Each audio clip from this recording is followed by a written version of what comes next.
beginning to read Srila Prabhupada Lilamrita. Kirtananda brought in the samosa filling which he had prepared from spinach and green peas cooked to a paste, and which the Swami had heavily spiced. Stuffing the samosa was an art, and Swamiji showed them how to do it. He took a semicircle of dough, shaped it into a cone, stuffed it with a spoonful of filling, and then folded the top over and sealed it. A samosa, ready for the hot ghee. Achyutananda carried the imperfectly shaped puris into the kitchen, where he and Kirtananda deep-fried them, 2 at a time.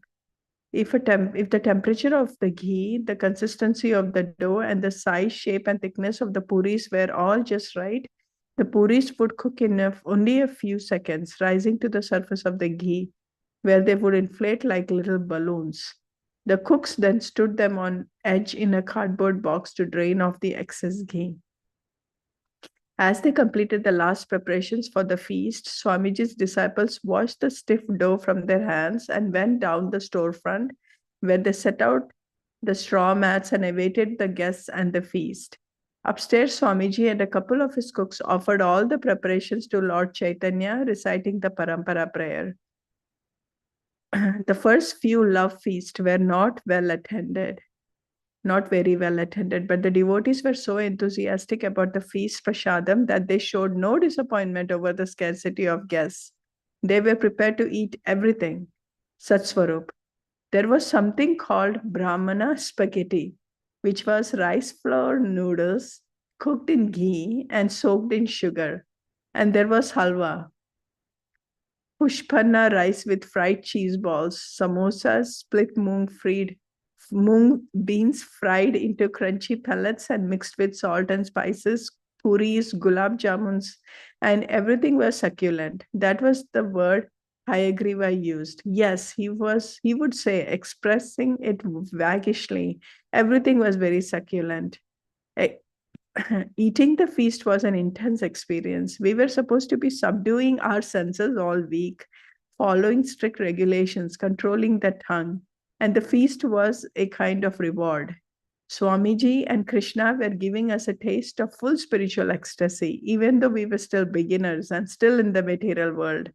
Before taking my plate full, I would pray, please let me remain in Krishna consciousness because it is so nice and I'm so fallen. Let me serve Swamiji and let me enjoy this feast in transcendental bliss. And I would begin eating, going from one taste sensation to another.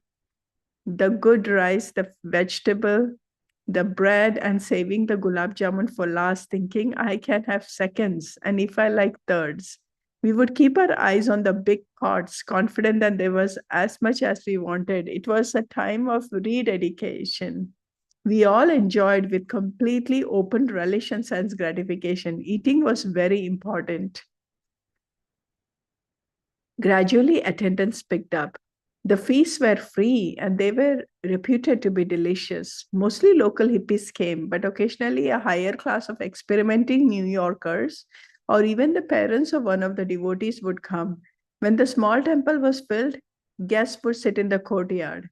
They would take the prasadam laden paper plates and their wooden spoons into the backyard garden and sit beneath the fire escape or at the picnic table or anywhere.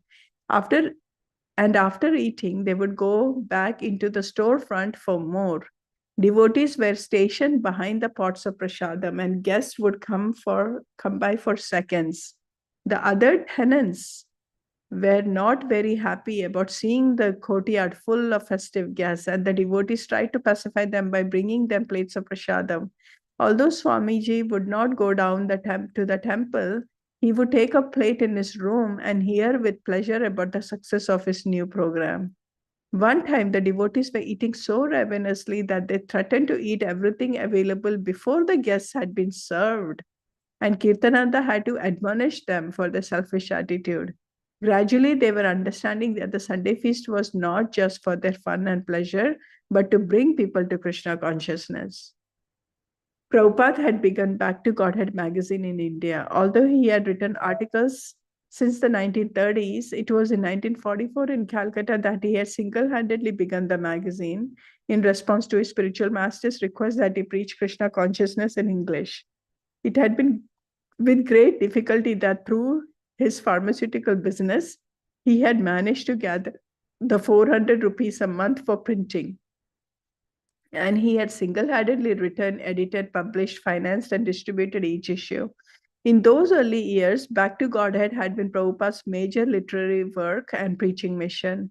He had envisioned widespread distribution of the magazine, and he thought of plans for spreading the message of Lord Chaitanya all over the world.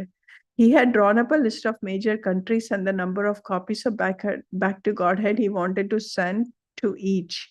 He sought donations to finance this project, but help was scarce. Then in 1959, he had turned his energies towards writing and publishing the Srimad Bhagavatam. But now he wanted to revive Back to Godhead, and this time it would not be done single handedly.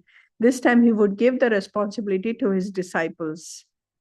Greg Scharf, now Gargamuni, since his recent initiation, found a press. A country club in Queens was trying to sell its small A.B. Dick press. Prabhupada was interested and he rode out to Queens in a borrowed van with Gargamuni and Kirtananda to see the machine. It was old but in good condition. The manager of the country club wanted $250 for it.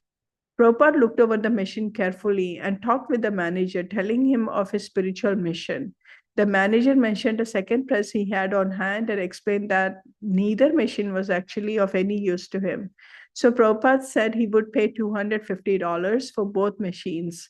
The country club did not really need them, and besides, the manager should help out, since Prabhupada had an important spiritual message to print for the benefit of all humanity. The man agreed.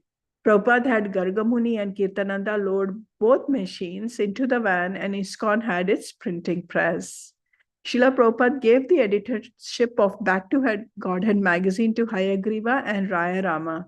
For so many years, he had taken Back to Godhead as his personal service to his spiritual master, but now he would let young men like Hayagriva, the college English teacher, and Raya Rama, the professional writer, take up Back to Godhead magazine as their service to their spiritual master. In a short time, Hayagriva and Raya Rama had compiled the first issue and were ready to print. It was an off night, no public Kirtana lecture, and Swamiji was up in his room working on his translation of Srimad Bhagavatam. Downstairs, the printing of the first issue had been going on for hours. Raya Rama had typed the stencils, and during the printing, he had stood nervously over the machine, examining the printing quality of each page, stroking his beard and murmuring, Now it was time to collate and staple each magazine. The stencils had lasted for 100 copies, and 100 copies of each of the 28 pages and the front and the back covers were now lined up along two of the unvarnished benches Raphael had made that summer.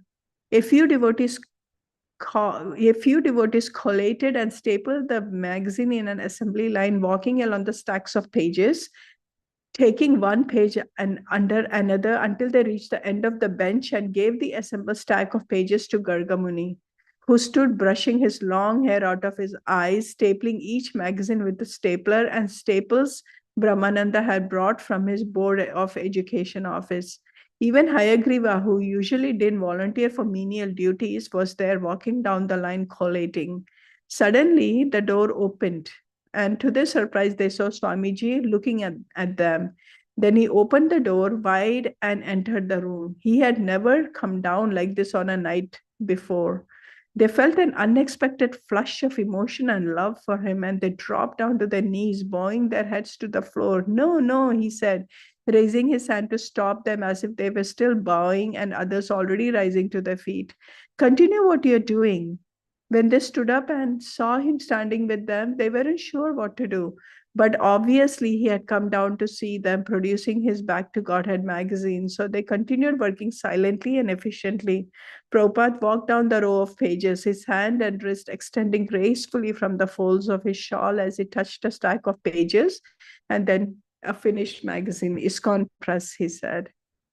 So very nice reading today. We can see about the Sunday feast, how Prabhupada started that entire thing about Sunday feast. And then now even Back to Godhead printing, the ISKCON Press, the beginning of the ISKCON Press is also mentioned.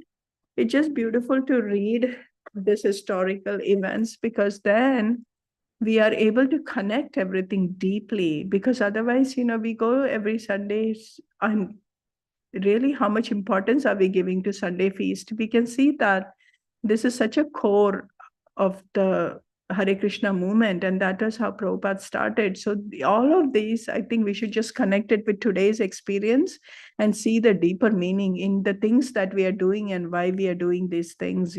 So that's just